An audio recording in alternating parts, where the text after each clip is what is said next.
Hello Jane, I'm Michael. We're going to test your eye pressure with a new device. The eyePressure device is a new handheld, single-use disposable tonometer designed for use by non-ophthalmic trained clinicians.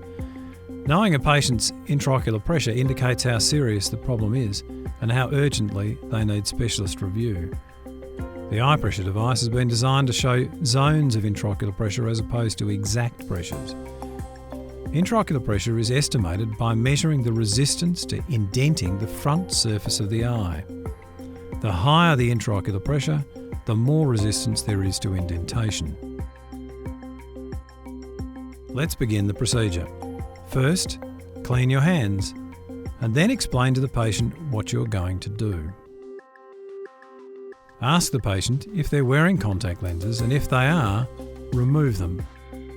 The intraocular pressure should never be tested while the patient is wearing contact lenses. Instill local anaesthetic into each eye that's being tested.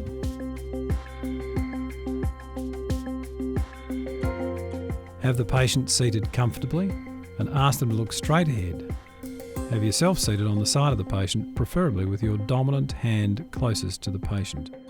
Hold the device in your dominant hand as you would hold a pencil.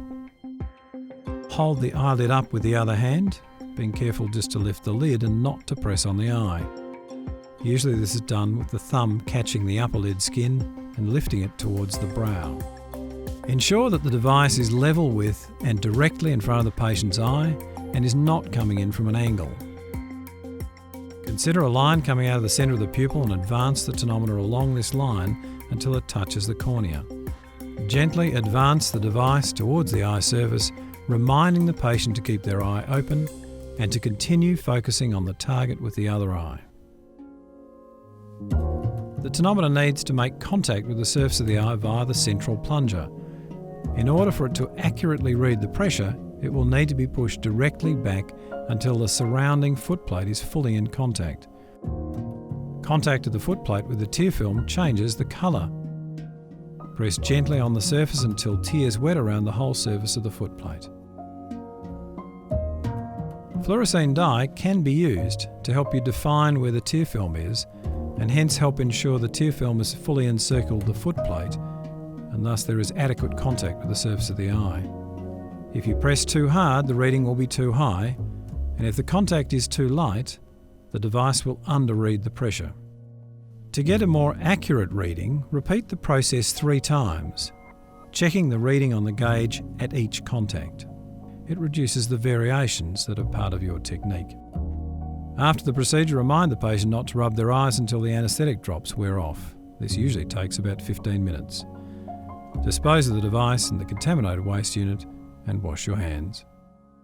The gauge has got 3 zones: green, which generally indicates a normal pressure, yellow, which may be an elevated pressure, and red, which is an exceptionally high eye pressure.